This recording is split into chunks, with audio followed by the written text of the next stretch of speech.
Hola, bienvenidos a Solución de Problemas. Hablé en el video número 18 sobre diferentes tipos de problemas y básicamente, después de hablar de las 5 S, me he enfocado a problemas de falta de atención y falta de estandarización. Principalmente enfocado en el ciclo de control. Para resolver problemas relacionados con la salud, relacionados con la pareja, etc. Pues bien, en este video hablaré de adicción. Pero relacionados a problemas de falta de atención en la juventud, falta de atención a los jóvenes y falta de seguimiento a un estándar. Mi nombre es Manuel Iñán y he sido consultor para la solución de problemas de calidad y productividad en docenas de empresas alrededor del mundo durante más de 20 años. Si bien he dado servicios en 20 países en 4 continentes, el hecho de radicar en Monterrey, Nuevo León, México, ha facilitado que sea contratado por más de una docena de empresas en este estado. Las empresas a las que he dado servicios de capacitación y consultoría en el estado de Nuevo León son, en la industria de alimentos, PepsiCo, Ragasa, Ferrara, empresa de Ferrero, Quality Alimentos, Kir, Swan, Caperucita, Bitsa, Leo, Encanto. En la industria automotriz, Johnson Controls, baterías LTH, Visteon, Catcon, convertidores catalíticos, ESAB, soldadura. Y en otro tipo de empresas, como algunas empresas de servicios, tales como Red Ambiental, recolección de basura y otros residuos, Grupo Senda, transporte de personas, personal y paquetería, Signux, corporativo de diversas empresas, y Vidusa, empresa de la construcción. Ahora pretendo que las técnicas y herramientas utilizadas en el ámbito empresarial sean utilizadas en la solución de cualquier tipo de problema mediante apoteosis. Apoteosis, sueño con un mundo que se ocupa y no se preocupa, que se haga cargo de los problemas que lo abruman. Apoteosis, que la gente deje de ser víctima de circunstancias y emociones, que controlen sus situaciones. Apoteosis, que tomen control de sus vidas, que construyan un mejor futuro para ellos y quienes los rodean. Apoteosis.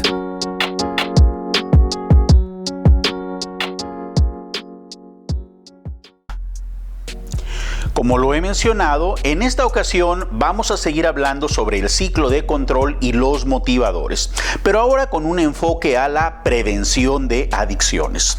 Pues bien, empecemos.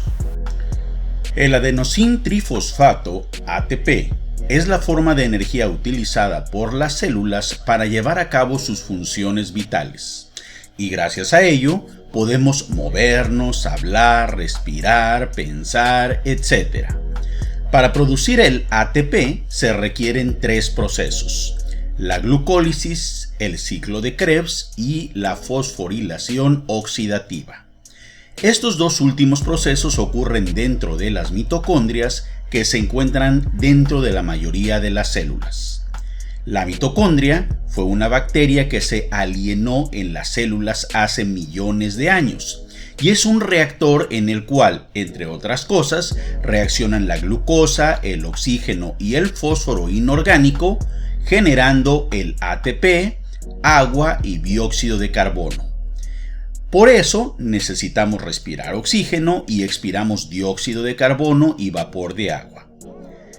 Ante la presencia de glucosa en sangre, el páncreas secreta al torrente sanguíneo una hormona llamada insulina, la cual actúa sobre las células y tejidos del cuerpo. 1.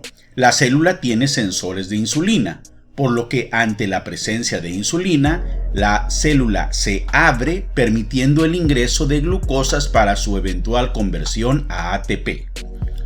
2. La insulina también actúa sobre el tejido adiposo para que la glucosa no consumida por las células sea almacenada en forma de grasa.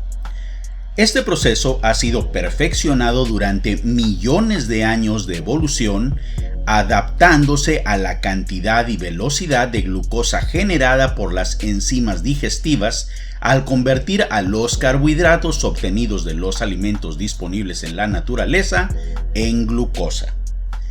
Desafortunadamente, nuestro organismo no está adaptado para modular de forma adecuada la cantidad y velocidad de glucosa generada a partir de alimentos procesados. A decir del libro Cerebro de Pan, escrito por el Dr. David Perlmutter, para que el ser humano tenga una adaptación a nivel genético, se requieren por lo menos 50.000 años.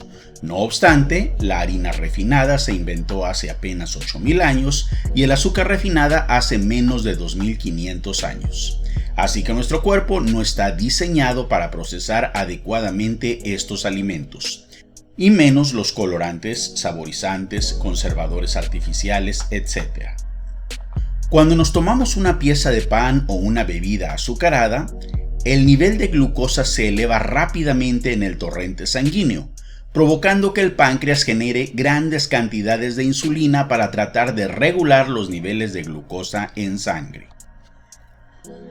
Cuando se tienen frecuentemente altos niveles de glucosa en sangre durante periodos prolongados, exposición crónica a la hiperglucemia, las células también estarán expuestas a frecuentes y altos niveles de insulina en sangre, lo cual las hace cada vez menos sensibles a la insulina, provocando lo que se conoce como resistencia a la insulina. Con la aparición de la resistencia a la insulina se entra en un círculo vicioso, pues debido a que las células se hacen menos sensibles a la insulina para dar acceso a la glucosa, entonces el páncreas genera más insulina, y al haber más insulina, las células pierden más su sensibilidad a esta, y así sucesivamente hasta que el páncreas se daña, dejando de generar suficiente insulina de buena calidad, surgiendo con ello la diabetes tipo 2. En el caso de las adicciones de cualquier tipo, a las drogas, al alcohol, al tabaco, a la pornografía, a la comida, a los juegos de azar, al riesgo o peligro, a los medicamentos, al trabajo, a la tecnología, etc., se pasa por un proceso similar. La dopamina es un neurotransmisor que tiene varias funciones en el cerebro. Una de ellas está asociada al sistema de recompensa del cerebro y juega un papel importante en la motivación para el refuerzo de comportamiento. Cuando comemos, bebemos, tenemos relaciones sexuales o interacción social, se genera dopamina, lo cual produce placer. Esta recompensa para el cerebro lo motiva a repetir el comportamiento en el futuro para asegurar la supervivencia del individuo, motivándolo a comer y beber, y la permanencia de la especie, motivándolo a tener relaciones sexuales e interacciones sociales. En la década de los 1950s, los investigadores James Olds y Peter Milner hicieron experimentos con ratas en la Universidad de McGill en Canadá, a las cuales les dañaron el núcleo de accumbens. Esta área del cerebro está involucrada en el sistema de liberación de dopamina. Como resultado de la lesión y disminución de la producción de dopamina, las ratas mostraron una marcada disminución en su motivación y apetito hacia la comida, por lo que dejaron de comer y bebieron muy poco, lo que causó una grave desnutrición y en algunos casos muerte por inanición.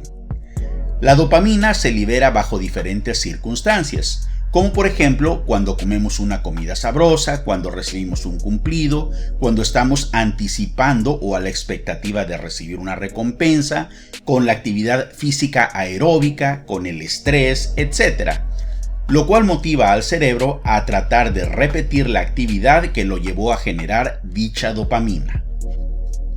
Este proceso de gratificación para el cerebro ha sido perfeccionado durante millones de años de evolución, adaptándose al medio ambiente al cual hemos sido expuestos para así garantizar la sobrevivencia del individuo y la prevalencia de la especie. Desafortunadamente, nuestro cerebro no está adaptado para modular de forma adecuada la cantidad de dopamina liberada con sustancias gratificantes como las drogas procesadas y sintéticas, los carbohidratos simples como la harina de trigo refinada o el azúcar, ni circunstancias gratificantes a las que no habíamos sido expuestos en el pasado como humanidad, como por ejemplo Con la pornografía, una persona puede ver en pocas horas más cuerpos desnudos de diferentes personas teniendo relaciones sexuales que los que nuestros ancestros pudieron haber visto a lo largo de sus vidas. Según WatchData en YouTube, recibir un cumplido genera 47 unidades de dopamina. Bailar produce 92 unidades de dopamina. Comer tu comida favorita, 175 unidades de dopamina. Los videojuegos, la morfina, tener sexo y fumar producen alrededor de 220 unidades de dopamina. La cocaína, 325 unidades de dopamina. Y las drogas sintéticas como las metanfetaminas generan más de 1200 unidades de dopamina. La alta generación de dopamina en el cerebro produce una sobreestimulación prolongada en las neuronas generando euforia. Desafortunadamente, si hay una repetida sobreexposición a la dopamina, el sistema de recompensa se modifica en dos sentidos. 1. El mismo comportamiento o sustancia provocará cada vez una menor cantidad de dopamina. Y 2. Los receptores de dopamina van perdiendo sensibilidad. Lo anterior provoca que la actividad diaria como hacer ejercicio, tomar una ducha caliente u oír música dejen de ser estimulantes, y lo único que estimula es la droga o comportamiento adictivo, entrando en un círculo vicioso, pues al seguir estimulando la producción de altas cantidades de dopamina, se desensibiliza aún más los receptores de dopamina, por lo que cada vez se requiere más droga o estimulación para estabilizar el estado de ánimo, y en el caso de las drogas, esto eventualmente lleva a la muerte por sobredosis. En Estados Unidos, en el año 2021, se tuvieron 106.854 muertes por sobredosis de drogas, lo cual significa una muerte cada 5 minutos.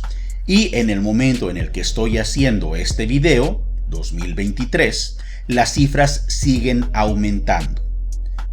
Así como la diabetes es una enfermedad crónica que ocurre por una condición física del páncreas, que no le permite producir la insulina suficiente y adecuada para regular adecuadamente los niveles de glucosa en sangre, provocada por una sobreexposición a altos niveles de glucosa en sangre y que desensibilizó los sensores de insulina en las células del organismo, también las adicciones son una enfermedad crónica que ocurre por una condición física del sistema de recompensa del cerebro que no regula la motivación ni el estado de ánimo, provocado por una sobreexposición a altos niveles de dopamina y que lo llevan a producir cada vez menos dopamina y o que desensibiliza los receptores de dopamina en el cerebro.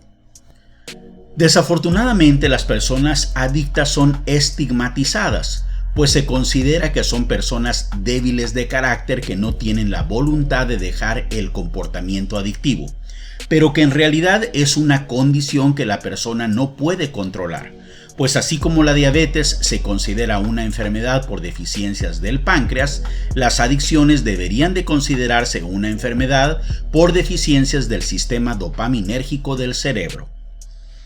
La directora del Instituto Nacional del Abuso de Drogas en los Estados Unidos, la doctora Nora Volkow, dice que pedirle a un adicto que controle sus impulsos es el equivalente a pedirle al chofer de un tráiler cargado que va bajando una pendiente a alta velocidad que pare inmediatamente el camión, con el inconveniente de que el camión se ha quedado sin frenos.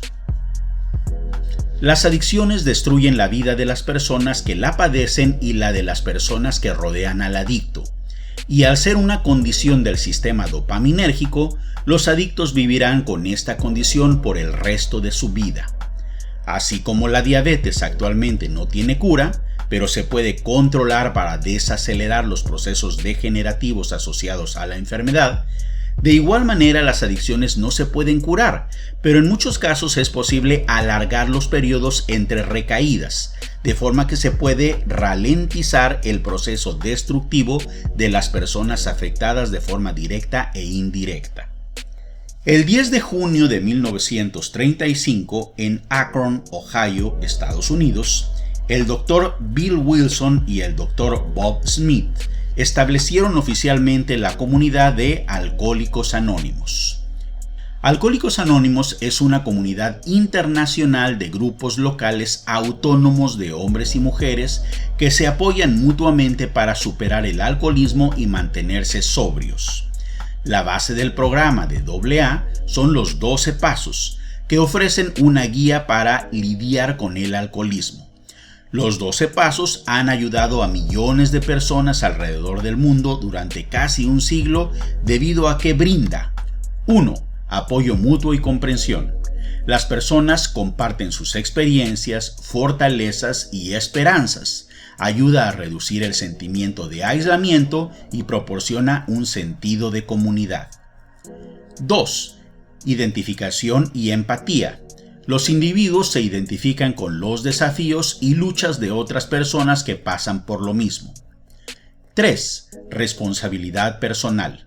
Los 12 pasos animan a que las personas examinen sus propias conductas y reconocen los patrones destructivos. 4. Trascendencia del ego. Se invita a reconocer que hay una fuerza superior a ellos mismos a la cual pueden recurrir para obtener ayuda y orientación. 5. Autoevaluación y crecimiento personal. El inventario moral y la enmienda de errores forman la autorreflexión. 6. Continuidad y compromiso. Se promueve la idea de que mantener la sobriedad es un proceso continuo y de por vida. Si bien hay programas similares al de AA para tratar de controlar otras adicciones como narcóticos anónimos, cocainómanos anónimos, jugadores anónimos, comedores compulsivos anónimos, codependientes anónimos, etc., e incluso podríamos hablar de medicamentos existentes para tratar las adicciones, en este video nos centraremos principalmente en la prevención de las adicciones. Antes de entrar a la prevención de las adicciones, hay un par de datos que es importante señalar. 1. Así como en la diabetes tipo 2, no todas las personas se hacen diabéticas aunque no tengan hábitos saludables, de igual manera, no todas las personas que prueban drogas o están expuestas a alguna condición potencialmente adictiva se hacen adictos. Se dice que en la diabetes tipo 2 hay una predisposición genética que puede ir del 30% al 70%, y que en las adicciones también puede haber una predisposición genética que va del 40% al 60%. 2. El riesgo de convertirse en adictos está altamente relacionado con la edad, siendo la adolescencia el periodo de la vida con mayor probabilidad de convertirse en adicto. En pantalla se muestra una gráfica que indica el porciento de personas que desarrollan un trastorno de uso de cannabis por primera vez por cada grupo de edad. Esta gráfica es utilizada por la psiquiatra mexicana y naturalizada estadounidense, la doctora Nora Volkow, para indicar que es en la adolescencia y en la juventud temprana cuando se tiene la mayor vulnerabilidad a las drogas, de los 14 a los 21 años de edad.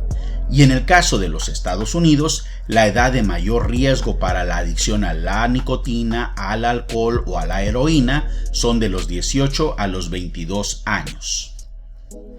A decir del profesor en neuropsiquiatría de la Universidad de Linköping de Suecia, Marcus Heilig, para convertirse en adicto se pasa por un proceso que inicia con la búsqueda del placer y termina con la búsqueda del escape de la miseria. El médico y escritor canadiense experto en adicciones, el Dr. Gabor Mate, dice que una adicción es cualquier comportamiento que da alivio o placer temporal que deseas y buscas a pesar de las consecuencias negativas que conlleva. Entonces ahora la pregunta es, porque los jóvenes buscan en primera instancia el placer que les dan los comportamientos o sustancias adictivas a sabiendas de los riesgos que esto implica? A decir del Dr. Maté, los conflictos en la vida de las personas hacen que éstas busquen escapar, distraerse o tener un alivio a su dolor, así que lo que hay que atacar son las causas del dolor.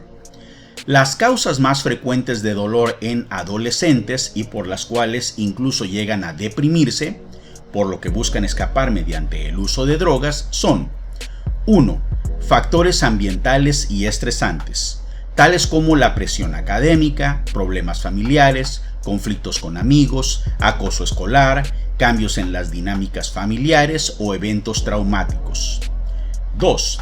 Baja autoestima y problemas de imagen corporal, pues la publicidad, redes sociales, etc., muestran imágenes de modelos y estándares de belleza que no se corresponden al de la mayoría de los seres humanos.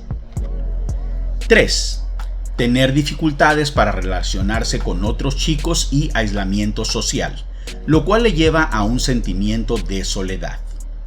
El uso de sustancias por cada 100.000 habitantes en Estados Unidos es muy superior al de Latinoamérica, y una de las muchas diferencias es que en los Estados Unidos los jóvenes dejan la casa de sus padres en promedio 4.5 años antes que los jóvenes en Latinoamérica, por lo que en las edades de mayor riesgo los jóvenes americanos son menos vigilados y están menos acompañados que los jóvenes latinoamericanos. 4. Sufrir o haber sufrido abuso físico, emocional o sexual, o haber sido testigos de eventos traumáticos. 5. Enfermedades o problemas médicos, diabetes, cáncer, etc. Por ahondar un poco más en el primer punto y específicamente en lo relacionado al cambio en las dinámicas familiares, hablaré sobre la relación que han encontrado algunos estudios entre el divorcio de los padres y el uso de sustancias en los hijos. La revista Substance and Misuse publica en el año 2017 el metaanálisis Divorce and Adolescent Substance Use Disorder, el cual encontró que el divorcio de los padres estaba significativamente relacionado con un mayor riesgo de trastornos por uso de sustancias en adolescentes. En pantalla estoy mostrando una gráfica de correlación casi perfecta entre el consumo de cannabis en 4 regiones del mundo, África, Sudamérica, Oceanía y Estados Unidos, y el índice de divorcio en dichas regiones. Evidentemente, regresión no garantiza causalidad, y por ejemplo, Rusia rompería con la correlación, pues tiene un índice de divorcio de 3.9 contra 2.9 de Estados Unidos, pero un uso de cannabis muy inferior en Rusia debido a que es ilegal con restricciones y sanciones muy duras por su uso. No obstante, el alcoholismo en adultos en Rusia es de alrededor del 30%, mientras que en Estados Unidos es de alrededor del 6%. También en el año 2017, la revista Addictive Behaviors publica el paper Parental Divorce and Initiation of Alcohol Use in Early Adolescence, cuyos resultados de la investigación sugieren que el divorcio de los padres se asocia con un mayor riesgo de iniciar el consumo de alcohol a una edad más temprana.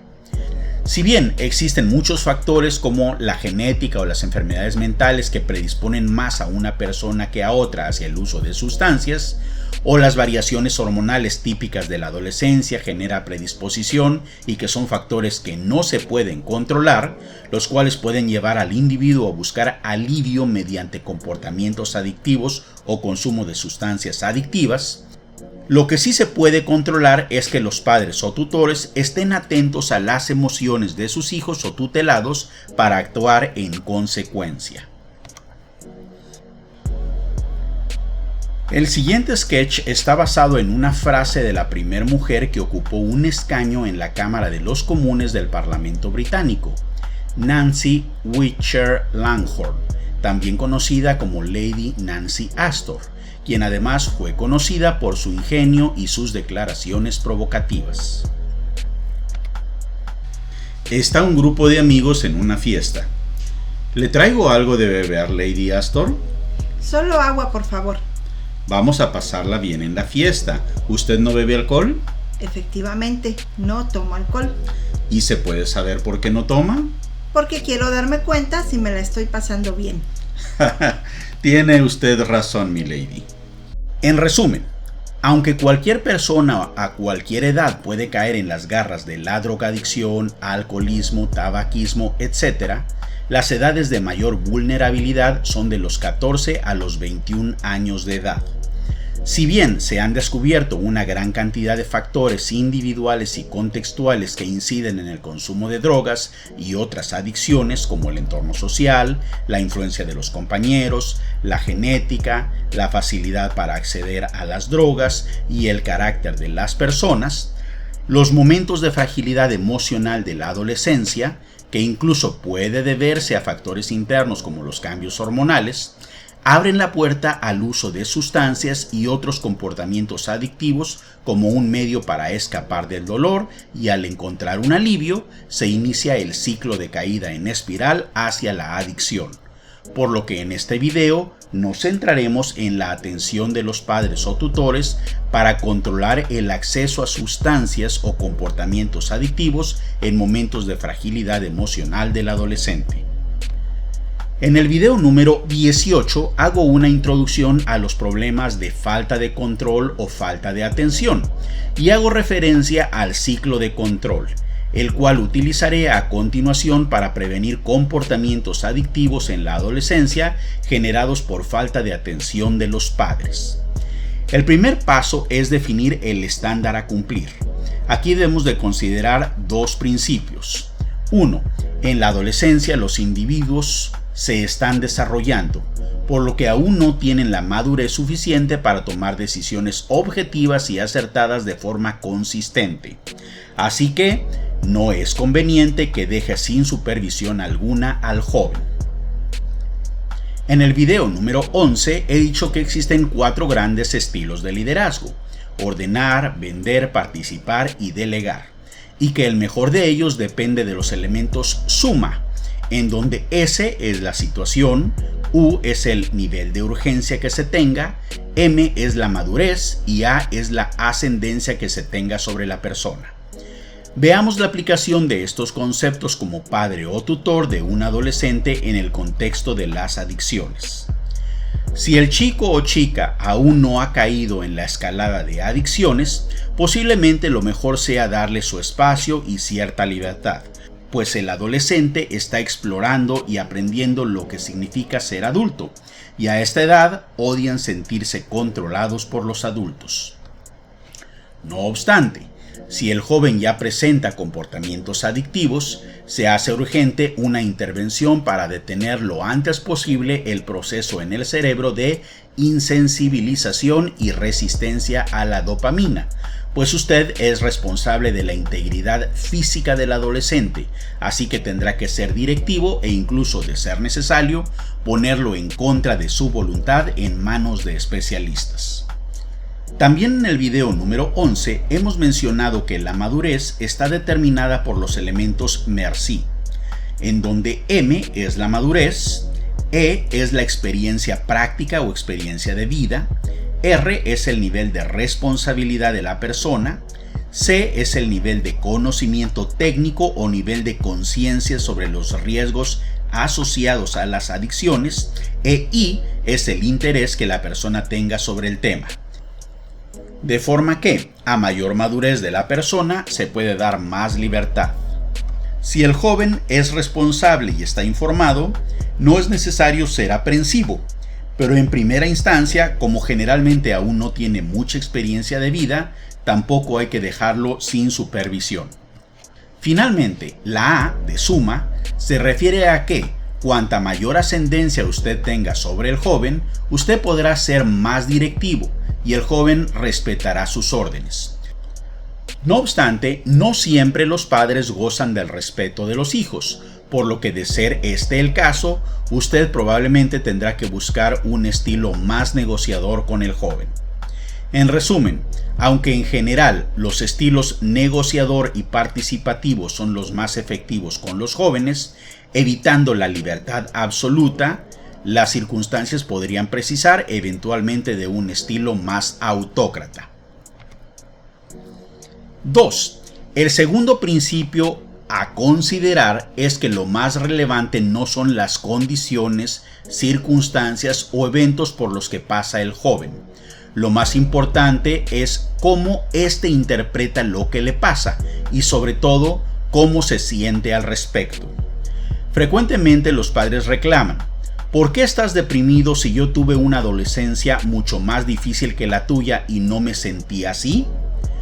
Como lo he comentado en varios videos, usted no va a encontrar una respuesta lógica a esta pregunta, pues los seres humanos no somos en primera instancia seres racionales, sino somos dominantemente seres emocionales, y en la adolescencia esto se exacerba aún más. El segundo paso en el ciclo de control es medir. Considerando el argumento del Dr. Gabor Mate, que dice que las adicciones son una consecuencia, pues la causa es el sufrimiento del individuo, entonces los padres o tutores deben de medir las emociones del adolescente. Esto es todo un reto, pues si usted le pregunta directamente al joven, lo más probable es que éste le dirá que todo está bien, aunque no lo esté. Si bien no existe un emocionómetro que mida el estado de ánimo del chico o chica, trate de evaluar diariamente, aunque sea de forma subjetiva, el estado de ánimo del joven. Asígnale un valor y regístrelo, o lo que es mejor, grafíquelo. Por ejemplo, usted puede usar una escala como la siguiente. Primero determine cuál es el estado de ánimo basal o típico del joven y estar muy atento a cambios en el estado de ánimo con respecto al carácter típico del adolescente, utilizando la siguiente escala. 1. Está mucho más irritable, triste, apático de lo normal. 2. Está más irritable, triste, apático de lo normal. 3. Está en su estado de ánimo típico o basal. 4. Está más alegre o entusiasmado de lo normal. 5. Está mucho más alegre o entusiasmado de lo normal. Si es posible, valide con otras personas que convivan con el joven, el otro padre, hermanos, etc., la percepción que usted tiene sobre el estado de ánimo del adolescente. Además, es importante estar enterado sobre las actividades de sus hijos o tutelados, conocer a sus amigos, estar enterado de lo que publican en sus redes sociales, conocer las actividades extracurriculares del joven, etc. Le recomendamos que evalúe posibles riesgos que cada actividad o interacción social puede representar para el joven. En el video número 15 sugerimos un método para evaluar riesgos, considerando la importancia de la dimensión involucrada: fiesta, físico, intelectual, emocional, social, trabajo o dinero, alma o espiritual, la severidad en caso de que algo malo ocurra y la probabilidad de ocurrencia de que ocurra la condición no deseada. Dicha evaluación se expresa mediante la fórmula RISO. Ahora analice. Si observa una tendencia negativa o un cambio repentino en el estado de ánimo o comportamientos del adolescente, encienda las alarmas y trate de identificar las posibles causas de la tendencia o del cambio repentino. A veces puede ser solo una variación hormonal, por lo que puede ser algo pasajero, de forma que no se precipite o sobrereaccione. Haga sus hipótesis y busque evidencia para confirmarlas o desecharlas antes de actuar. En dicha edad los jóvenes son muy influenciables y, como buscan el reconocimiento y tratan de pertenecer a un grupo, los amigos y o novio o novia pueden ejercer mucha presión sobre ellos para cometer actos peligrosos. Así que esté muy atento a las personas con las que se relaciona y el tiempo que pasa con ellos. Si en la evaluación de factores de riesgo realizado en el paso anterior usted determina un riesgo bajo o menor, entonces se podrá dar más independencia o autonomía al adolescente. Pero si el riesgo es alto o mayor, identifique las posibles causas que hacen que el joven se exponga a situaciones de riesgo. ¿Por qué busca la compañía de personas que tienen problemas de adicción? ¿Por qué le gusta ir a lugares en donde se ofrecen sustancias o se practican comportamientos adictivos, etcétera? Si usted observa comportamientos atípicos y no encuentra ningún factor externo que pueda ser la causa de ese cambio, existe la posibilidad de que se deba a factores internos del adolescente. Y no solo me refiero a los cambios hormonales que he mencionado, pues puede estarse manifestando algún trastorno mental. En el video número 14 he mencionado que las enfermedades mentales son más frecuentes de lo que pensamos.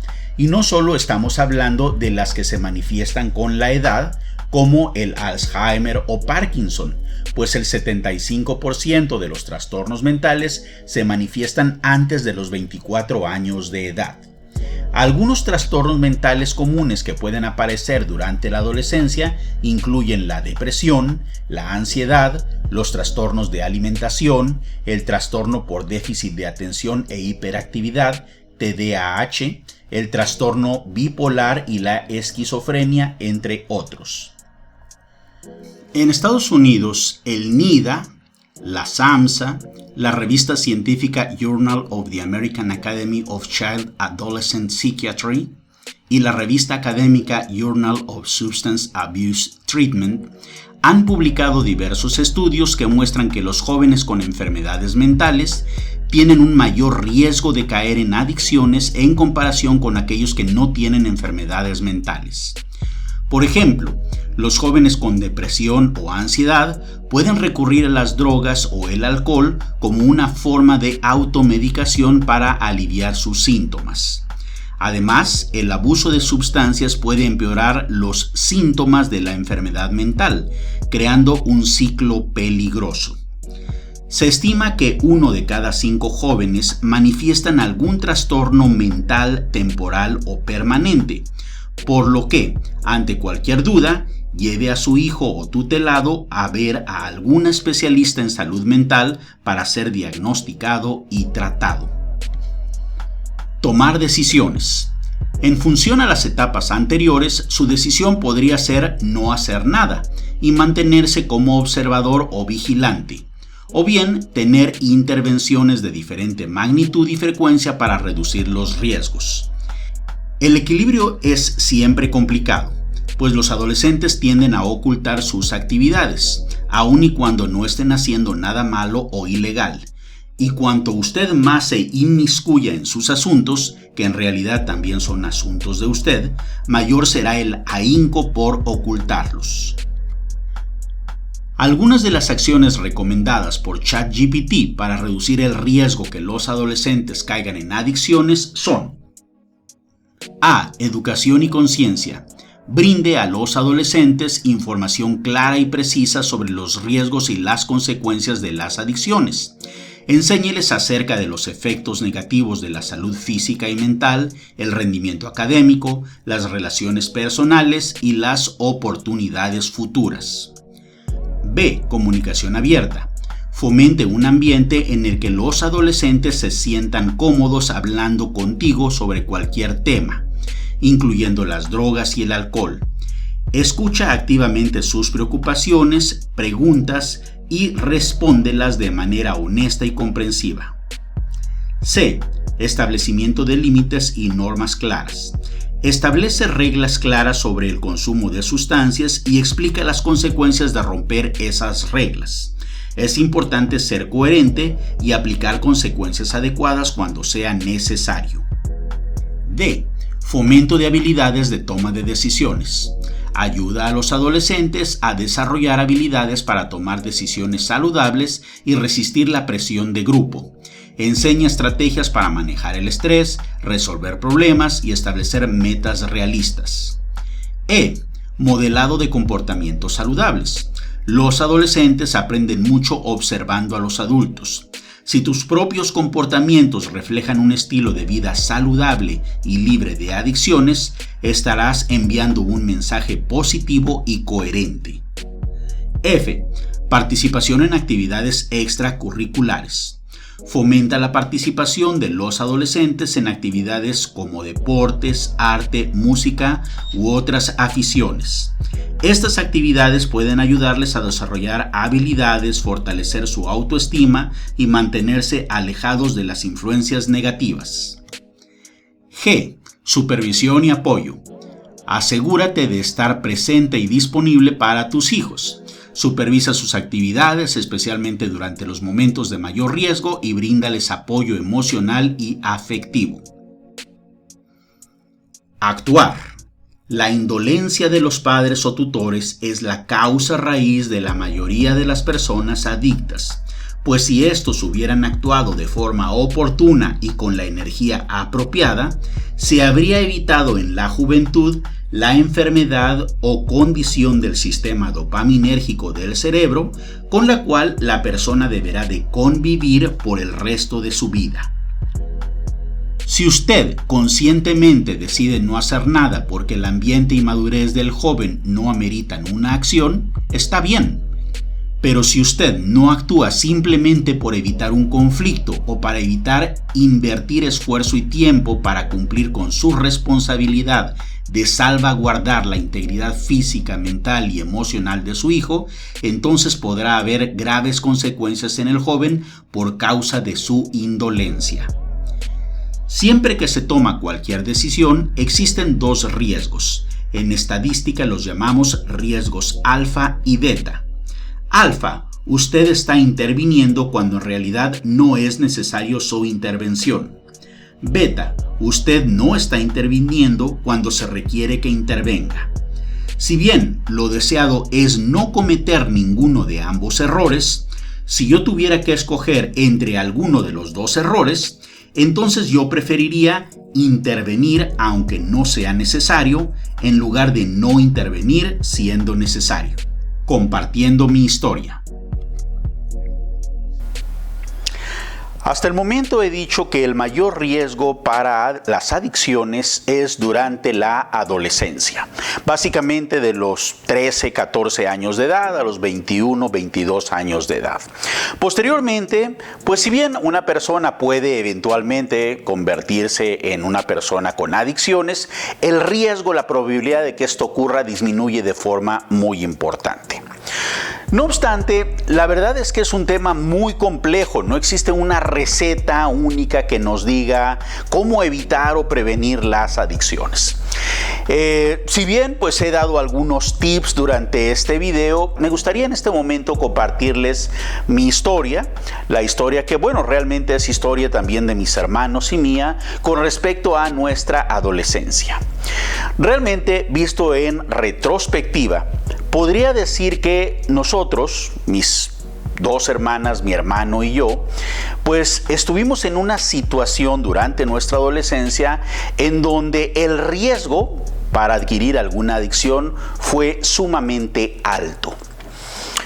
Vivíamos en una colonia de clase media baja, a las afueras de San Luis Potosí, se llamaba Unidad Ponciano Arriaga o la UPA. Realmente pues era una colonia en donde había pandillerismo. En las noches pues apagábamos las luces para ver desde adentro cómo se peleaban las pandillas, se lastimaban con palos y piedras y unos contra otros. Veíamos jóvenes en las calles drogándose. Mi padre tenía problemas con el alcohol. Ambos de nuestros padres pues realmente estaban totalmente ausentes en cuanto a si teníamos tareas y no, si las hacíamos ni no en ese sentido, etcétera, etcétera. O sea, si les describiera la situación, pues podríamos decir que era una situación complicada en la cual pues era muy fácil caer en alguna adicción. Sin embargo, ninguno de mis hermanos ni yo pues tenemos ningún problema con el alcohol. De hecho, yo soy totalmente abstemio. Ninguno es fumador. Yo nunca he fumado en mi vida, por ejemplo. Y obviamente ningún otro tipo de drogas más fuertes de ningún tipo. ¿A qué se debió esto? Yo personalmente lo atribuyo a dos factores. Pero para hablar de estos dos factores que evitaron o previnieron que y cayéramos en algún tipo de adicción, pues me gustaría ir un poco más atrás.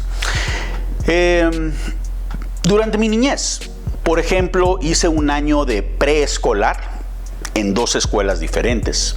Primero de primaria en 3 escuelas diferentes, segundo de primaria en 2 escuelas diferentes, tercero, cuarto fue en otra escuela, quinto en otra escuela diferente, sexto en otra escuela diferente y obviamente pues la secundaria, séptimo, octavo, noveno en otra escuela diferente. ¿Por qué tantas escuelas? Bueno, pues realmente, como les comentaba, estábamos en una situación económica muy mala, de forma que mis padres no podían ni siquiera, no tenían el dinero ni siquiera para rentar una casa.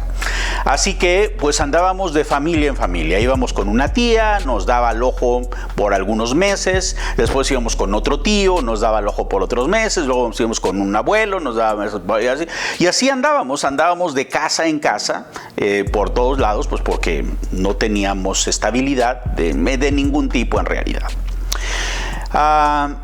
Mis padres deciden dejarnos con mis abuelos paternos en un rancho, una ex hacienda, se llamaba Yumbroso, mientras ellos se van a trabajar a los Estados Unidos, como muchos mexicanos lo hacen, inmigrantes ilegales, sí, indocumentados, no ilegales, pero bueno, no hacían nada ilegal, pero bueno, indocumentados, y pues se van a trabajar. Trabajaron durísimo, ellos cuentan que tenían 3 trabajos, casi no dormían, mandaban dinero a mis abuelos para el mantenimiento de nosotros, pero empezaron a juntar dinero. Cuando regresan de Estados Unidos, regresan con dinero suficiente como para poner un negocio. Y ponen un pequeño mini súper, una tienda de abarrotes. Y gracias a eso, pues pudimos salir de la pobreza a la clase media-baja eventualmente. Y llegamos a la unidad Ponciano Arriaga, en donde mis padres ponen una tienda de abarrotes. No era la tienda más grande, obviamente pues estaba el súper de don Aurelio enorme, estaba pues don Abraham, que tenía una farmacia muy bien surtida, etcétera. Pero bueno, era suficientemente buena, digamos, la tienda en la que estaban de mis padres. Y ahí es donde pasamos la adolescencia, o era mi adolescencia, pues mi hermano un año menor que yo, bueno, mis hermanos posteriormente, yo soy el mayor, y pasamos la adolescencia en la unidad Ponciano Arriaga con la tienda de abarrotes. ¿Cuáles son los 2 factores que creo previnieron que cayéramos en algún problema de adicción? Número 1, estar continuamente ocupados. La ociosidad es la madre de todos los vicios. Nosotros pues teníamos que, además de ir a la escuela, lo cual no en la colonia, como estaba separada de la ciudad, a las afueras de la ciudad, tomábamos transporte público, o yo tomaba transporte público para ir a una de las mejores secundarias de gobierno en aquel entonces, la Jaime Torres Bodet, el doctor Jaime Torres Bodet, y bueno, prácticamente en transporte público llegaba en autobús, ida y vuelta, entonces hacía mis tareas y todos teníamos que ayudar en la tienda. Poniendo mercancía, acomodando mercancía, cobrando en la caja, pesando huevo, pesando frijol, pesando azúcar, etcétera, haciendo bolsas de diferentes cosas. Y bueno, pues básicamente eso es lo que hacíamos todas las tardes durante la semana. El fin de semana, pues también obviamente ayudábamos en la tienda, pero además, por ejemplo, en los sábados, en la mañana, yo iba a escuelas de karate, al CREA, también de gobierno, obviamente no teníamos dinero. El profesor Gilberto Grande López, en paz descanse, fue una excelente guía para mí, fue un gran apoyo. Me enseñaba karate, pero me enseñaba muchas otras cosas de temas de espiritismo y de japonés y de otras cosas, cosas que algunos pensarán que son extrañas, pero bueno, la verdad es que una excelente persona. Y bueno, en la tarde iba a un grupo juvenil católico de renovación. Los domingos, por ejemplo, también tenía actividades, iba a la iglesia, iba a misa en las tardes, etcétera, etcétera. Entonces, y obviamente pues el tema de la tienda y demás.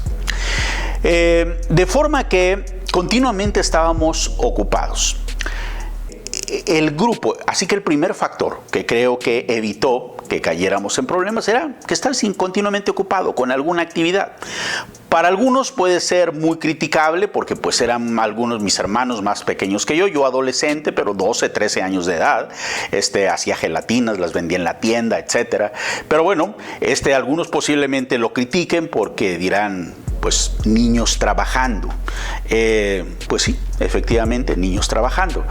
Obviamente mis hijos no los puse a trabajar de niños, pero bueno, creo que fue un factor que en este caso fue positivo y nos ayudó para evitar estar expuestos a muchas cosas.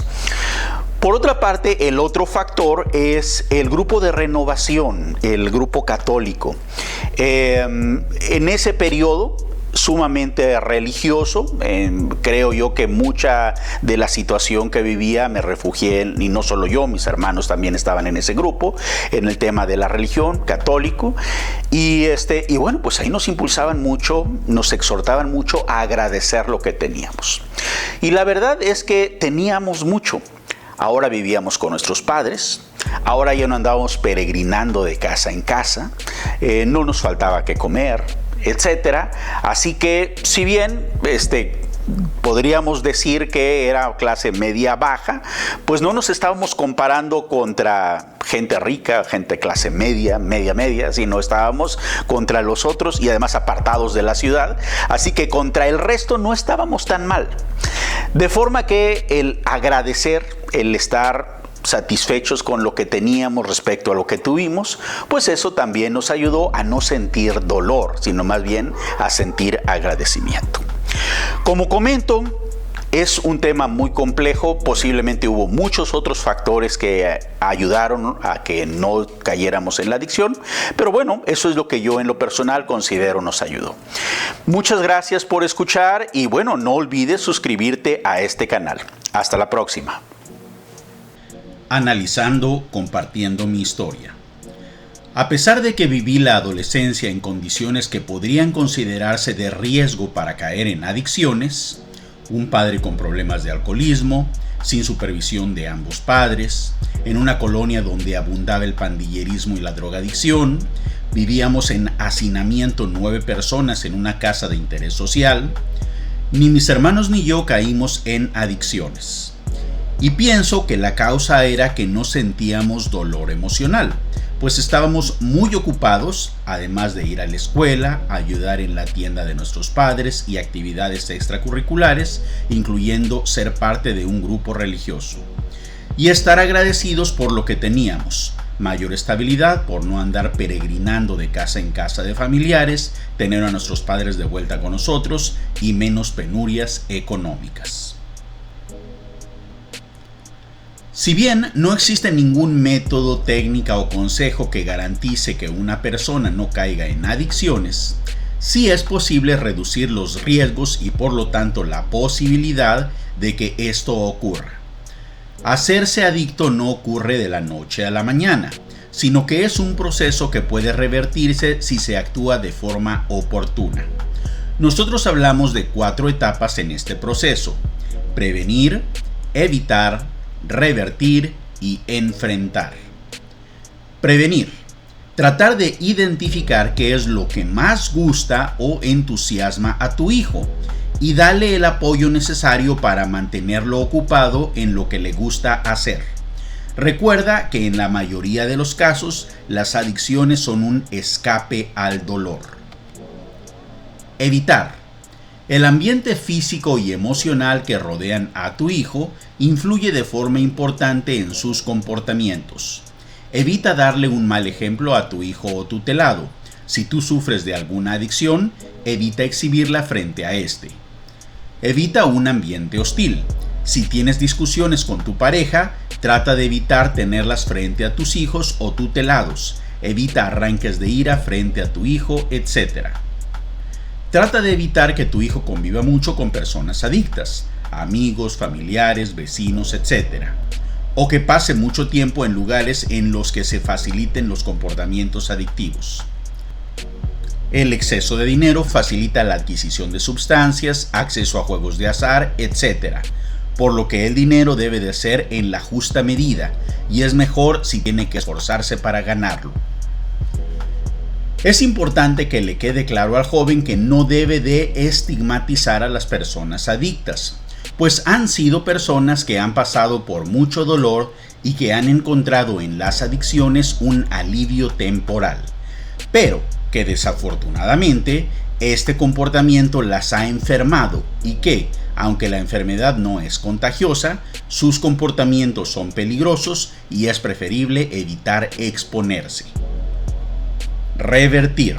Si observas o descubres que tu hijo muestra comportamientos riesgosos que pueden llevarlo a alguna adicción, trata de entender las razones por las que lo está haciendo para cambiar la situación. Mientras tanto, debes de ejercer acciones en dos sentidos. A. Acciones disciplinarias para hacerle entender que dichos comportamientos no serán ignorados y que tendrán consecuencias. B. Acciones correctivas para actuar sobre las causas que lo llevan a buscar un escape de la realidad. Enfrentar. Si tu hijo ya es adicto, hasta el momento la ciencia no ha encontrado la manera de corregir la nueva condición del sistema dopaminérgico del cerebro. Así que lo que habrá que hacer es darle herramientas para que pueda enfrentar de la mejor manera posible su condición y así reducir las afectaciones a su calidad de vida y tratar de paliar los efectos de la adicción. Llevarlo a una clínica de rehabilitación y ser parte de grupos de autoayuda pueden beneficiarle. Para mejorar la efectividad de sus acciones en cada una de estas aduanas, sugerimos seguir las recomendaciones de la neurocientífica Tali Sharot indicadas en el video número 20. 1. Incentivos sociales. A las personas les gusta hacer lo mismo que hacen los demás, pero de una mejor manera, por lo que crear un cierto nivel de competencia entre las personas no es una mala idea. Busque que su hijo tenga interacción con personas sanas, deportistas y alegres. Convivan con otros familiares, amigos o socios de algún club deportivo que disfruten de la vida de manera sana. Trate de que su hijo se comprometa con alguien que tenga alta ascendencia o sea importante para él, algún familiar, amigo, terapeuta, sacerdote o pastor, etc. A cumplir con metas de abstinencia al consumo o comportamiento adictivo. Dar reconocimiento social frente a personas importantes para el joven pueden ser excelentes motivadores. 2. Recompensa inmediata. Dele premios a su hijo cuando éste le haga una promesa y la cumpla. Es importante que sea algo que no haga habitualmente. La recompensa no tiene que ser necesariamente económica o en especie. A veces darle ciertos permisos que normalmente no le da y aclararle que se los ha ganado pueden ser un gran regalo para el joven. 3. Monitoreo del progreso. No solo es positivo comparar a las personas con respecto a los demás, sino con respecto a su progreso con ellos mismos. Tenga a la vista de su hijo o joven bajo su tutela la gráfica o tablero sobre cómo percibe el estado de ánimo de su hijo. Si bien al hacerlo su hijo tutelado podría empezar a fingir que está contento, según Das Glücksprinzip, el principio de la felicidad, o también conocido como Das Glückstagebuch, el diario de la felicidad, promueve la idea de que al practicar la felicidad y adoptar una actitud positiva, eventualmente podemos mejorar nuestro estado de ánimo y experimentar una verdadera sensación de felicidad. Historieta.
Analizando la historieta.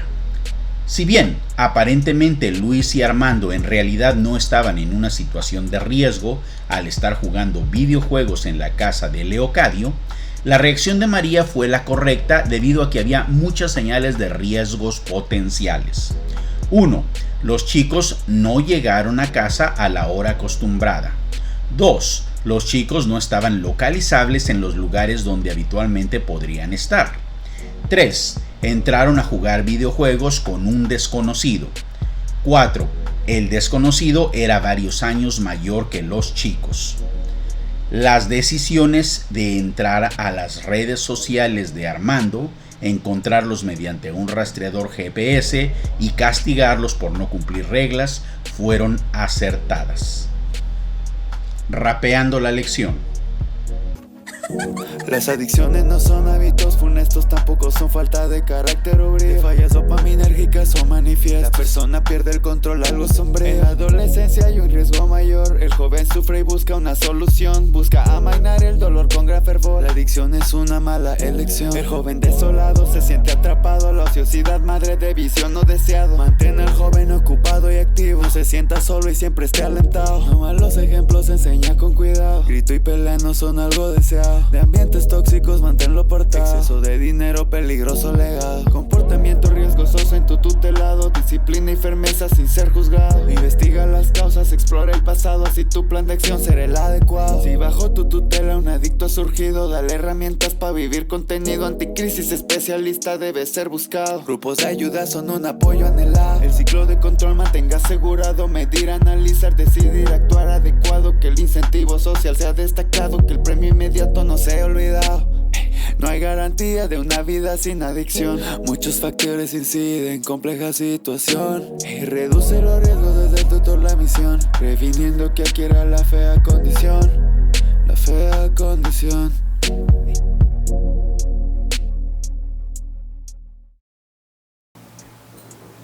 Pues bien, hemos llegado al final de este video.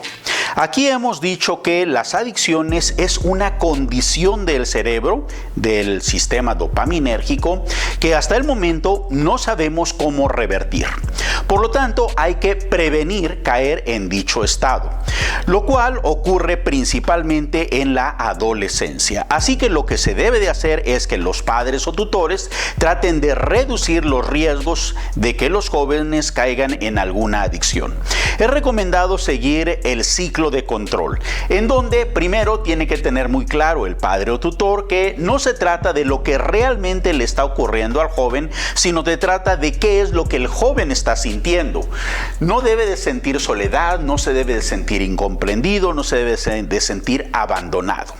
Una vez que tiene claro esto, no se trata de las realidades, sino de las percepciones del joven, entonces el siguiente paso es medir cuál es el estado emocional del joven con respecto a su estado basal, atípicamente cuál es su estado de ánimo. Si está mejor o igual que su estado basal, no es preocupante, pero si cada vez está peor con respecto a su estado basal, se encienden las luces amarillas y después podrían ser incluso luces rojas, porque algo está ocurriendo dentro del joven, en la cabeza del joven, en las emociones del joven. También hay que estar continuamente valorando los factores de riesgo. Y una vez que tenemos esta información, pues debemos de analizar cuáles son las causas del dolor del joven y las causas de estos riesgos o de estos factores de riesgos para en función a eso tomar decisiones y actuar en consecuencia y seguir midiendo. Pues bien, eso es todo por el momento. No olvides suscribirte a este canal. Hasta la próxima. The addictions are not dismal habits, nor lack of characters or spirits. Dopaminergic affection overall, the person loses their own control. Adolescence represents a greater risk. Teen wants to stop suffering and the brisk suffers and no one listens to their voice. Then addictions become a bad choice. The young person feels desolated and trapped and led by idleness, be kidnapped. Keep the young guy busy and active, don't let him feel lonely, be so proactive. Be a teacher and lead by example, should learn how your anger to handle. Toxic environments keep him away. Too much money is not a good array. Risky behaviors require adjustment. Discipline and firmness with no judgment. Investigate the causes, explore the past. In an effective plan, implement it fast. Against all addictions, having strive. Provide tools to improve quality of life. If there's a crisis, seek a specialist. Support groups bring enormous benefits. Ensure complying the control cycle. Measure, analyze, decide, act are vital. Social incentives should be emphasized. Achievements should be quickly rewarded. Nothing guarantees life without addiction. There are many factors that create affliction. Reduce the risk is the guardian's mission. Prevent, acquire the ugly condition.